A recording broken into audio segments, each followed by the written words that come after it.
औज़ुबिल्लाहिमिनश्शैतानिर्रजीम बिस्मिल्लाहिर्रहमानिर्रहीम। प्यारे बच्चों, अस्सलाम वालेकुम। उम्मीद है कि आप सब खैरियत से होंगे और अपने काम को अच्छे तरीके से कर रहे होंगे। हम पढ़ रहे हैं 10th क्लास की कंप्यूटर साइंस और मैं हूं आपका प्यारा सर नासिर। आज हम जो टॉपिक पढ़ेंगे वो है जी purpose and syntax of comments in C programs. जी यानी सी लैंग्वेज के जो प्रोग्राम्स हैं उनमें जो कमेंट्स हैं वो कैसे दिए जाते हैं और उनका मकसद क्या होता है, और इसके साथ साथ हम पढ़ेंगे इसका सिंटैक्स क्या है, यानी ये कमेंट्स कैसे दिए जाते हैं, यानी उनका मेथड क्या है, उसकी ग्रामर क्या है सी लैंग्वेज में। तो ये चीज़ें हम पढ़ेंगे। सबसे पहले हम पढ़ते हैं कमेंट्स होते क्या हैं। कमेंट्स वो स्टेटमेंट्स होती हैं जो कि हमारा कंपाइलर जिन्हें एग्जीक्यूट नहीं करता और उन्हें इग्नोर कर देता है। Usually comments are written in natural language, और कमेंट्स हम नेचुरल लैंग्वेज में देते हैं, यानी हम नेचुरल से मुराद जो इंग्लिश हम बोलते हैं हम उस तरीके में उस लैंग्वेज में कमेंट्स लिखते हैं। हम सी का कोई कोड नहीं यूज़ करते कमेंट्स लिखने के लिए। और in English language in order to provide description of our code. तो ये सिंपल सी डेफिनेशन है कमेंट्स की कि कमेंट्स वो स्टेटमेंट्स होती हैं जो कि हमारा कंपाइलर जिन्हें तो इग्नोर करता है। दूसरा ये है कि वो नेचुरल लैंग्वेज में लिखे जाते हैं, और तीसरा ये है कि English language in order to provide description of our code, और इसमें इंग्लिश लैंग्वेज का यूज़ किया जाता है। आम तौर पर आप इंग्लिश के अलावा भी किसी लैंग्वेज में कमेंट्स लिख सकते हैं। सी का जो कंपाइलर है वो आपको उससे मना नहीं करता। कमेंट्स लिखे क्यों जाते हैं, डेफिनेशन के बाद हम चलते हैं जी। कमेंट्स लिखने के दो पर्पज़ हैं। Comments can be taught thought of as documentation of the program. जी कमेंट्स का मतलब ये होता है कि ये कमेंट्स आमतौर पर प्रोग्राम की डॉक्यूमेंटेशन समझी जाती है, यानी प्रोग्राम में हो क्या रहा है, उसमें कैसे कौन कौन से फंक्शंस काम कर रहे हैं, किस तरह चल रहा है। आमतौर पर ये चीज़ें डॉक्यूमेंटेशन कहलाती हैं, और कमेंट्स को डॉक्यूमेंटेशन ऑफ द प्रोग्राम बोला जाता है। तो पहला मकसद है जी they facilitate other programmers to understand our code.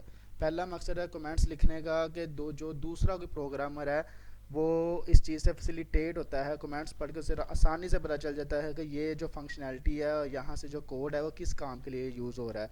दूसरा, they help us to understand our own code even after years of writing it. कुछ अरसे बाद जब हम कोई कोड लिख के छोड़ देते हैं, मिनिमम 2 3 4 महीने या 1 साल के बाद, हमें उसकी समझ नहीं आती, हमें वो चीज़ें भूल चुकी होती है कि हमने ये किस लिए लिखा था। तो कमेंट्स इसलिए लिखे जाते हैं ताकि हमें याद आ जाए कि हमने ये कोड किस लिए लिखा था। तो स्टूडेंट्स आपको बात समझ आई कि कमेंट्स का पर्पज़ क्या होता है, कमेंट्स क्यों लिखे जाते हैं। दो पर्पज़ यहाँ बयान किए गए हैं। ये दोनों लाइंस आपने याद करनी है। कमेंट्स की डेफिनेशन के तीनों लाइंस आपने याद करनी है इसकी डेफिनेशन में।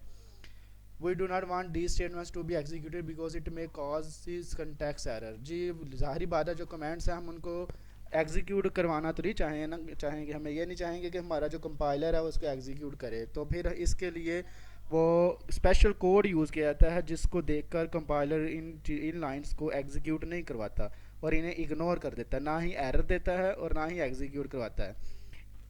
तो सी लैंग्वेज में दो तरह के कमेंट्स हैं, एक है सिंगल लाइन कमेंट और एक है मल्टी लाइन कमेंट। तो सबसे पहले हम आते हैं जी सिंगल लाइन कमेंट क्या होता है। सिंगल लाइन वो कमेंट जिसमें आपने सिर्फ एक लाइन में कोई सेंटेंस लिखा, कोई 2 3 5 वर्ड्स लिखने हैं, यानी एक लाइन का होगा वो, इस एक से ज़्यादा लाइन का नहीं होगा।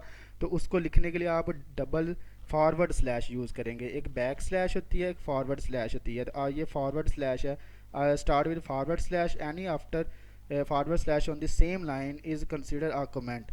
तो एनीथिंग आफ्टर जी फॉरवर्ड लाइन ही सिर्फ लगाई जाएगी, और उस फॉरवर्ड लाइन के बाद उस लाइन तक एक लाइन के अंदर अंदर जो भी चीज़ लिखी जाएगी वो कमेंट होगा, और उसको हमारा कंपाइलर एग्जीक्यूट नहीं करेगा।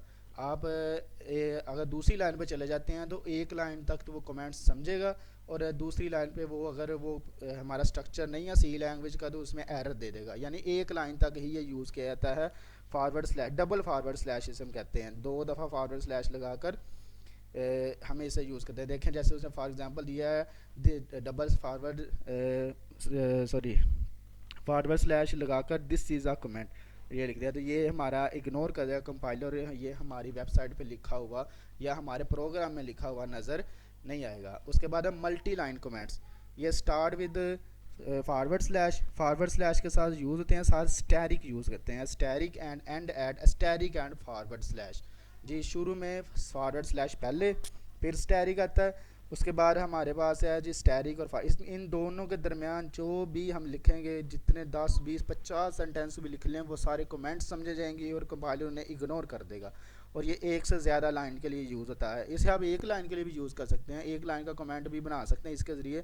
लेकिन ये डबल है, तो इसको थोड़ा सा चंद 1 सेकंड 2 सेकंड 3 सेकंड ज़्यादा लगते हैं। तो एक लाइन के कमेंट के लिए आमतौर पर यही यूज़ किया जाता है। एक से लेकर ज़्यादा लाइन्स के लिए हम फॉरवर्ड स्लैश स्टैरिक और फिर एंड पे होता है स्टैरिक फॉरवर्ड स्लैश, इसे यूज़ करते हैं। Any thing between forward slash asterisk and asterisk forward slash is consider a comment even on multiple lines, यानी एक से ज़्यादा लाइन्स पर भी ये कमेंट ही समझा जाएगा। अगर एग्जांपल के तौर पर उसने कोड दिया हुआ है this is a multi line comment, और ये तो उसने सिंपल एग्जांपल दिया है। अगर मुकम्मल एक प्रोग्राम बना कर दिया है और इंक्लूड स्टूडियो डॉट एच किया, मैंने आप लोगों को पहले बताया था इसके नीचे कोनियो डॉट एच भी आता है, और हमने एक लाइब्रेरी फाइल इंक्लूड की थी इंक्लूड मैथ डॉट एच। हमने कहा ये लाइब्रेरी फाइल्स होती हैं, ये उम्मीद है कि आप लोगों ने इस चीज़ को याद किया होगा। तो फॉरवर्ड स्लैश स्टैरिक आप देखें 1.5 लाइन अप्रोक्सीमेटली उन्होंने लिखी है, वॉइड किया मेन, तो फिर उसने 1 लाइन कमेंट भी यूज़ किया। डबल फॉरवर्ड स्लैश यूज़ की, body of main function starts from here, print f किया I am a student of class 10 और कोलन लगा के हमारा प्रोग्राम हमारा स्टेटमेंट एंड हुई, और पैरेंथेसिस को क्लोज किया तो हमारी स्टेटमेंट एंड हो गई। और नीचे फिर एक कमेंट दे दिया body of main function ends here, start पे भी एक कमेंट लगाया, एंड्स पे भी लगाया, तो जो इसकी आउटपुट होगी वो कुछ इस तरह, ये नज़र कुछ इस तरह आएगा। सॉरी, नीचे इसकी आउटपुट नहीं दी गई, सिर्फ ये एक प्रोग्राम दिया गया है। तो नज़र कुछ इस तरह आएगा, जो हमारी आउटपुट होगी वो सिर्फ प्रिंट एफ वाली लाइन ही नज़र आएगी, यानी ये वाली आई am a student of class 10, ये हमारी स्क्रीन के ऊपर नज़र आएगा। बाकी इसके अलावा और कोई चीज़ हमारी स्क्रीन के ऊपर नज़र नहीं आएगी। तो उम्मीद है कि आपको कमेंट्स के बारे में पता चल गया होगा, उसके पर्पज़ के बारे में पता चल गया होगा, और ये भी पता चल गया होगा कि आपने इसमें से कौन सी लाइंस याद करनी है। अगर आपको कोई मसला हो आप प्लीज़ कमेंट करें हमारे वीडियो के नीचे, हम आपको मज़ीद बताएंगे कि इसमें कैसे आप इसको याद कर सकते हैं। इसके साथ साथ आप हमारे चैनल को सब्सक्राइब करें, वीडियो को शेयर करें और फॉरवर्ड करें।